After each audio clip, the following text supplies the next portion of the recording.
ठरलं तर मग या मालिकेच्या आजच्या भागात आपण पाहत असतो की आता कालचा जो काही शेवट झालेला आहे त्याच्या जरा आधीपासूनच त्यांनी सुरुवात केलेली आहे। आता इथे आपल्याला माहीत असते की सायली रुसून येऊन बसलेली असते। रुसून आल्यानंतर खरं प्रतिमाला इथे बऱ्याच गोष्टी आठवत असतात। म्हणजे ती म्हणत असते की तुम्हाला सगळ्यांना एक गोष्ट लक्षात येते का, जेव्हा लहान तन्वी होती आणि अश्विन आणि अर्जुन तेव्हा फुटबॉल आणि क्रिकेट खेळायचे। आता इथे तन्वीला ते खेळायचं असायचं, पण मात्र अर्जुनला असं नेहमी वाटायचं की तिला लागेल वगैरे। तेव्हा अशीच तन्वी चिडायची आणि ते स्टोरूममध्ये येऊन बसायची। असं म्हटल्यानंतर अर्जुन म्हणतो, हो मला सुद्धा आठवतंय, एकदा खरं तर तिने माझ्या हातातली बॅट हिसकावली होती आणि मी तिला दिली नाही म्हणून ती चिडत अगदी इथेच येऊन बसली होती। आता सगळ्यांना सगळ्या गोष्टी आठवत असतात। प्रताप सुद्धा म्हणतात, हो मला सुद्धा आठवतंय ह्या सर्व गोष्टी, पण मात्र आणखीही कुणालाही थोडासाही अंदाज नसतो की खरं तर सायलीच तन्वी आहे। आता हे सगळं ऐकल्यानंतर सायली स्वतःच्याच मनाशी म्हणत असते, पुन्हा तन्वी आणि माझ्या साम्य इतका योगायोग कसा असू शकतो। नक्कीच अशी कुठली तरी गोष्ट आहे जी तन्वी आणि माझ्यामध्ये जोडलेली आहे, ती मला शोधायलाच हवी। तेव्हा खरं तर इकडनं जी काही प्रतिमा असते ती म्हणत असते,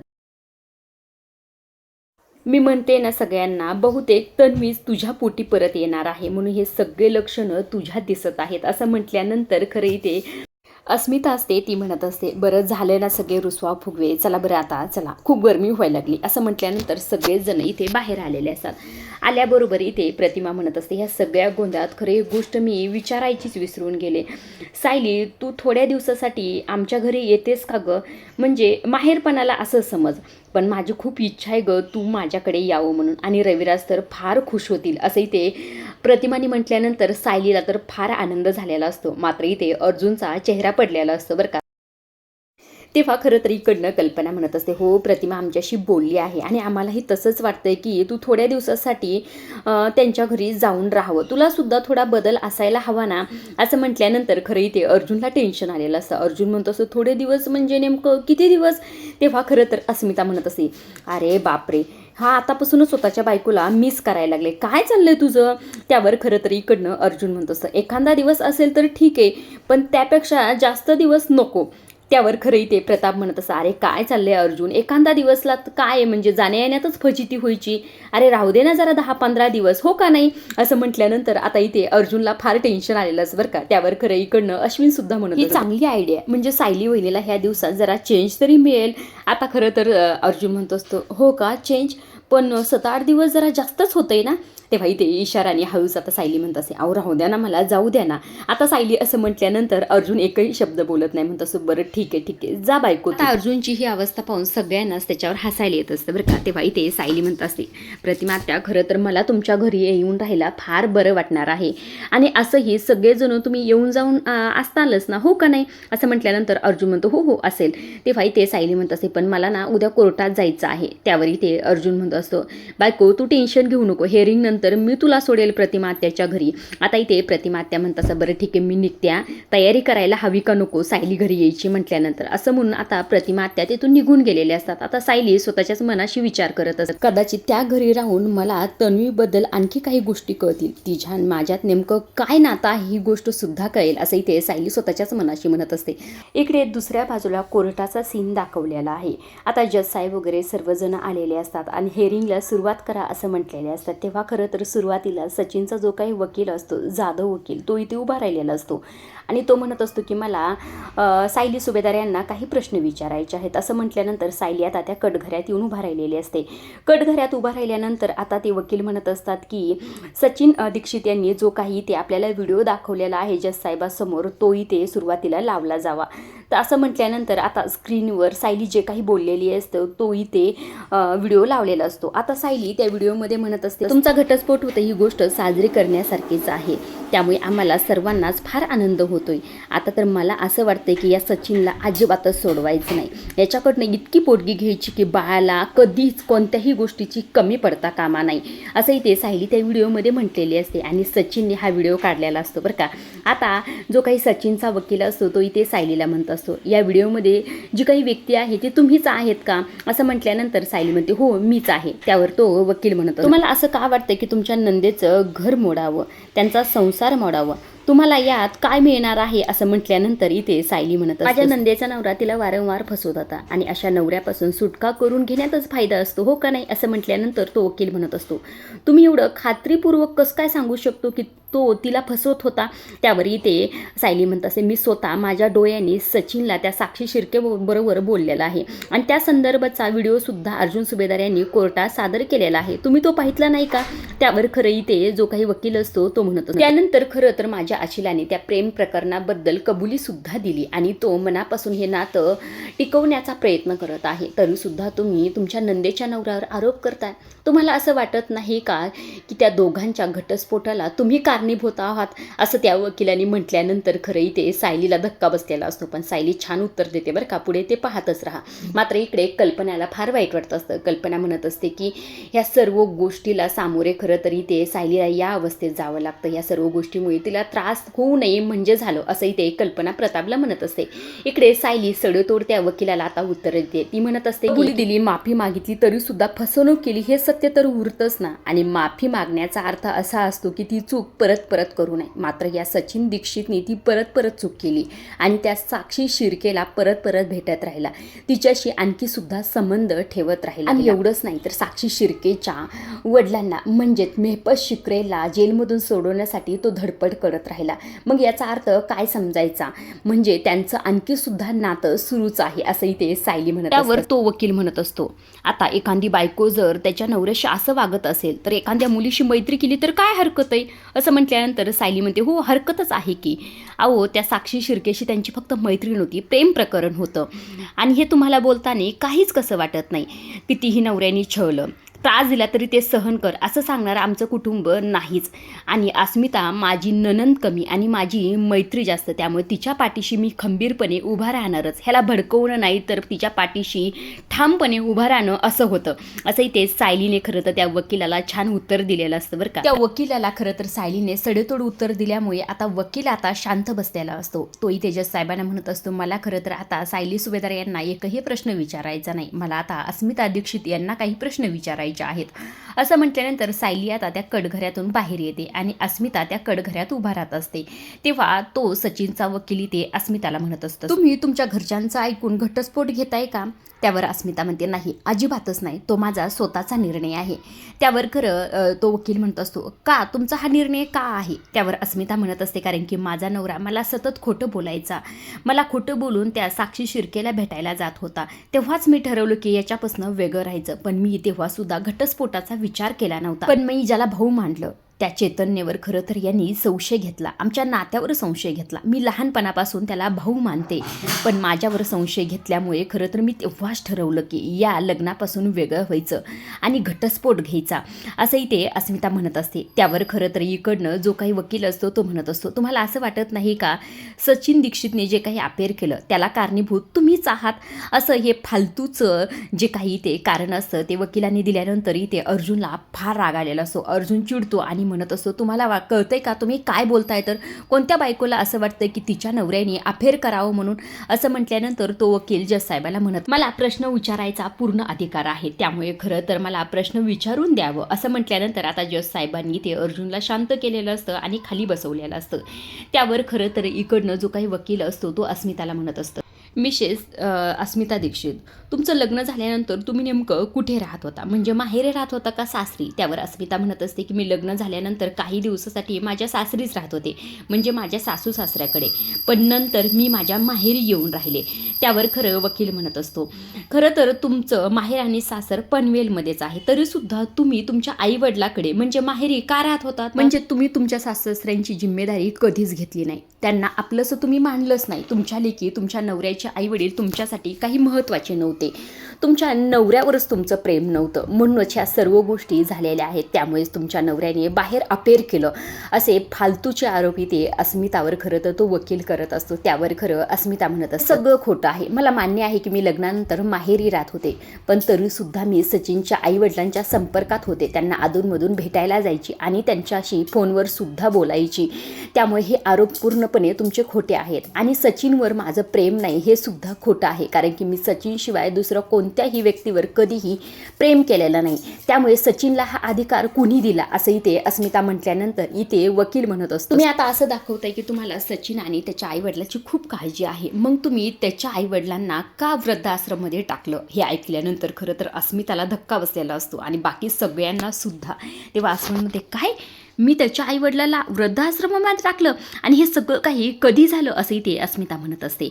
आता सचिनचा जो काही वकील असतो याच्या विरोधात सगळे काही पुरावे ते जज साहेबांना देत असतो आणि जज साहेब ते सगळे काही पुरावे इथे पाहत असतात. आता इथे सचिनचा जो काही वकील असतो तो म्हणत असतो, जज साहेब तुम्ही पाहू शकता यात अस्मिता दीक्षित यांची साईन सुद्धा आहे. असं म्हटल्यानंतर खरं तर इथे जो काही सचिन असतो, सचिन तरी ते फार खुश असतो, कारण की त्याच्याच बाजूने सगळ्या गोष्टी इथे होत असतात. अस्मिताला तर फार टेन्शन आलेलं असतं आणि त्याचबरोबर इथे सायली, प्रताप आणि कल्पनाला सुद्धा टेन्शन आलेलं असतं. तेव्हा खरं तर प्रताप इथे कल्पनाला म्हणत असं, हे सगळं कसं शक्य असू शकतं, आपली अस्मिता असं काही करू शकत नाही. त्यावर कल्पना म्हणत असं, हो तेच तर, अस्मिता असं कधीच वागणार नाही असं इथे कल्पना म्हणत असते. आता त्यावर खरं तर इकडनं अस्मिता जज साहेबांना म्हणत असते, हे सगळं कसं शक्य आहे, कारण की गेले काही दिवस मी तर सचिनच्या आईवडिलांशी बोलले सुद्धा नाही, मला वाटलं ते त्यांच्या घरी असतील, मग ते वृद्धाश्रममध्ये कसे गेले ह्या सर्व गोष्टी मला अजिबातच काही माहीत नाहीत असंही ते अस्मिताचं म्हणणं असतं. त्यावर ते वकील म्हणत असतात, मग त्या रिसिप्टवर तुमची सही कसं काय आली. त्यावर अस्मिता म्हणते, मला हे सगळं काही माहीत नाही, पण मी ह्या सर्व गोष्टी काही केलेल्या नाही, सगळं काय चाललंय मलाच कळत नाही. अर्जुन अरे तू काहीतरी बोल ना, असं का शांत बसलास असंही ते अस्मिता म्हणत असते बरं का. मात्र इथे अर्जुन एकही शब्द बोलत नाही. अर्जुन इथे चैतन्याला मॅसेज करत असतो की सावंत सर आणि तुम्ही कुठे आहात, आपल्या प्लॅनप्रमाणे सगळ्या गोष्टी होत आहेत का, असा मॅसेज इथे चैतन्याला पाठवलेला असतो. अस्मिता इथे पॅनिक होत असते. ती म्हणत असते की हे सगळं काय चाललं, या सर्व गोष्टी आम्ही केलेल्याच नाहीत, त्यामुळे माझ्यावर हे आरोप सगळे काय होतात. त्यावर खरं तो वकील म्हणत असतो, खरं तरी ते ह्या सगळ्या गोष्टी तुम्हीच केलेल्या आहेत, त्यावर तुमची साईन आहे आणि ह्या सगळ्या गोष्टी करण्यासाठी तुम्हाला खरं तरी ते सायली सुभेदार यांनी भडकवलेला आहे. आता वकिलाने हा आरोप केल्यानंतर खरं सगळ्यांनाच धक्का बसलेला असतो. आता अर्जुन इथे चैतन्याला मॅसेजच करत असतो बरं का. चैतन्याचा आणखीही रिप्लाय आलेला नसतो. सचिनच्या बाजूने सगळ्या गोष्टी होत असतात. तेव्हा इथे खरं तर जो काही वकील असतो तो इथे अस्मितावर एक नाही असे अनेक आरोप करत असतो. आता सायलीचं नाव समोर आल्यानंतर खरं अस्मिता म्हणत हे सगळं काही काय बोलताय तुम्ही आमच्या घरी येऊन पहा, सायली तिच्या सासऱ्यांची कशा प्रकारे काळजी घेते ते तुम्ही पाहितलं तर असे आरोप तुम्ही करणारच नाही. सायली आणि मी ह्या सगळ्या गोष्टी आम्ही दोघींनी केलेल्याच नाही. अरे अर्जुन तू शांत का बसलास, त्यांना सांग की आम्ही दोघी असं काही करू शकत नाही. मात्र इथे अर्जुन एकही शब्द बोलत नाही. अर्जुन उलट म्हणत असतो की अस्मिता ताई तू शांत राहा. हे ऐकल्यानंतर खरं तरी इथे कल्पना आणि प्रतापला टेन्शन आलेलं असतं. प्रताप म्हणत असं, हे सगळं काय चाललंय, म्हणजे सचिनच्या बाजूने सगळ्या गोष्टी होतात, अर्जुन का शांत असेल, अर्जुन का बोलत नसेल असा प्रश्न इथे प्रताप आणि कल्पनाला पडलेला असतो. अर्जुन मात्र इथे चैतन्याने सावंत सराची वाट बघत असतो बरं का. मात्र इथे चैतन्याने आणखी हे रिप्लाय वगैरे केलेला नसतो. इकडे साईडला सुद्धा टेन्शन आलेलं असतं की यांचं नेमकं चाललंय तरी काय, यांनी काय ठरवलं, हे बोलत का नसतील असा प्रश्न इथे सायलीला पडलेला असतो. आता इकडे दुसऱ्या बाजूला खरं तर मेहपत बाबाचं काहीतरी वेगळं सुरू आहे बरं का. मेहपत इथे सोप्यावर ध्यान करत बसलेला असतो. त्याच्यासमोर भरपूर लोक बसलेले असतात. ते त्यांच्या समस्या मेहपतला सांगत असतात. मेहपतला म्हणत असतात की त्यातली एक व्यक्ती म्हणत असते की मी गेले 2 वर्ष झालं जेलमध्ये होतो, पण मला ह्या सर्व गोष्टीपासून आता दूर जायचे, मला ह्या गुन्ह्यापासून खरं तरी ते दूर जायचं आहे, मला शांतता हवी आहे असंही ते खरं तर तो व्यक्ती म्हणत असतो. दुसरा व्यक्ती म्हणत असतो की मी दारू पितो, मला ही दारू सोडायची आहे, मला ह्या सर्व गोष्टीपासून दूर जायचं आहे, मला सर्व पापापासून मुक्ती हवी आहे असंही ते तो व्यक्ती म्हणत असतो. हे सगळं काही ऐकल्यानंतर मेहपत म्हणत असतो, मला मार्ग सांगणारा मी कोण आहे, मीच बहुगुणी महाराजांचा शिष्य आहे, त्यामुळे खरं तर तुम्ही त्यांची दीक्षा घ्या, म्हणजे सगळ्या प्रश्नाची तुम्हाला उत्तरं मिळतील. त्यावर खरं त्यातलाच एक व्यक्ती म्हणत असतं, आम्हाला खरं तर बहुगुणी महाराजांनी सांगितलेलं आहे की तुम्ही जे सांगता ते करायचं, त्यामुळे तुम्हीच काहीतरी आम्हाला मार्ग सांगा. त्यावर खरं तरी ते मेहपत म्हणत असतो, हा बाबांचा मोठेपणा आहे, आता बहुगुणी महाराजांनी जर मला हे सांगितलं असेल तर मी त्यांचं नक्कीच ऐकणार. तुम्हाला जर या सर्व गोष्टीपासून मुक्तता हवी असेल तर तुम्हाला शांत राहायला हवं, आतून शांत राहायला हवं, ही नकारात्मक गोष्ट बाहेर काढायला हवं, नकारात्मक विचार करणं सोडून द्यायला हवं असंही ते मेहपत खरं तर सर्व लोकांना सल्ला देत असतो. आता इकडे दुसऱ्या बाजूला कोर्टाचा सीन दाखवलेला आहे. आता इथे सचिनचा वकील आणखी सुद्धा अस्मितावर एक नाही असे अनेक आरोप करत असतो. तो म्हणत असतो की चैतन्य गडकरी यांच्याशी तुमचं प्रेम प्रकरण चालू आहे असं म्हटल्यानंतर अस्मिता फार चिडते. अस्मिता म्हणत असते, हे सगळं काही काय बोलताय तुम्ही, तो माझ्या भावासारखा आहे, त्यामुळे खरं तरी ते तुम्ही असे आरोप अजिबातच करू नका. त्यावर वकील म्हणत असतो की याच्याबद्दल तुमच्याकडे पुरावे आहेत का की तुमचं नातं बहीण भावाचं आहे. त्यावर अस्मिता म्हणत असते की बहीण भावाच्या नात्याला कुठल्या पुराव्याची गरज आहे का. त्यावरही ते वकील म्हणत असो, नाही, कोर्टात पुराव्याशिवाय एकही गोष्ट चालत नाही. आता अस्मिताला नेमकं काय बोलावं हेच कळत नसतं. तेव्हा तेजस साहेब अर्जुनला म्हणत असं, अर्जुन सुभेदार, तुम्हाला या विरोधात काही बोलायचं आहे का. त्यावरही ते अर्जुन म्हणत असो, नाही, मला काहीही बोलायचं नाही. खरं तर अर्जुन का शांत आहे या प्रश्नाचं उत्तर खरं तर अस्मिताला आणि सायलीला सुद्धा कळत नसतं. आता इथे सचिनचा वकील म्हणत असतो की तुम्ही खरं तर बसून घ्या, मला अर्जुन सुभेदार यांना काही प्रश्न विचारायचे आहेत असं म्हटल्यानंतर आता अर्जुन खरं तर त्या कटघऱ्यात येऊन उभा राहिलेला असतो. इथे सचिनचा वकील जो असतो तो अर्जुनला प्रश्न विचारत असतो. तो म्हणत असतो की तुम्ही साक्षी शिर्के यांची केस लढला होतात याआधी. त्यावर अर्जुन म्हणतो, हो, लढलो होतो. त्यावर तो वकील म्हणत असतो की मधुभाऊ यांची केस होती ती, हो का नाही. हो, बरोबर आहे. तेव्हा अर्जुन म्हणतो, हो, बरोबर आहे, आणि ती केस मी जिंकलो सुद्धा होतो असं म्हटल्यानंतर आता इथे जो काही सचिनचा वकील तो म्हणत असतो की मला असं वाटतंय की तुम्ही खरं तर इथे पर्सनल राग काढताय. तुम्हाला जेव्हा कळलं की सचिन दीक्षित यांचं साक्षी शिर्के यांच्याशी अफेअर आहे तेव्हा खरं तर हे सगळं काही तुम्ही मुद्दाम करताय आणि तुमच्या बहिणीला घटस्फोट घ्यायला सुद्धा तुम्हीच तयार केलं असं म्हटल्यानंतर अर्जुन म्हणतो, मी असं काहीही केलं नाही. माझ्या बहिणीला घटस्फोट पाहिजे होता आणि एक भाऊ म्हणून मी तिच्या पाठीशी उभा राहिलो. त्यावर खरं तो म्हणत असो, तुम्ही साक्षी शिर्के यांची केस लढला आहात आणि ह्या सगळ्या गोष्टी झाल्या, त्यामुळे तुमचा हा पर्सनल वैर नाही तर काय समजायचं आम्ही. त्यावर येते अर्जुन म्हणतो, या केसचा आणि त्या केसचा काही संबंध नाही. ती केस मी ऑलरेडी जिंकलेलं होतो आणि तेव्हा खरं तर मला हे सुद्धा माहीत नव्हतं की सचिनचं त्या साक्षीबरोबर अफेअर आणि हे सगळं काही जेव्हा समोर आलं तेव्हा अस्मितानेच खरं तर हा निर्णय घेतला होता आणि तरीसुद्धा आम्ही या सचिन दीक्षितला एक चान्स दिला होता, तरीसुद्धा हा सुधारला नाही. त्यावर खरं तो वकील म्हणत असतो, तुम्ही चान्स दिला आहे याचे काही पुरावे आहेत का. त्यावर अर्जुन म्हणतो, मी हे पर्सनल वादासाठी करतोय, याचे सुद्धा तुमच्याकडे काही पुरावे आहेत का.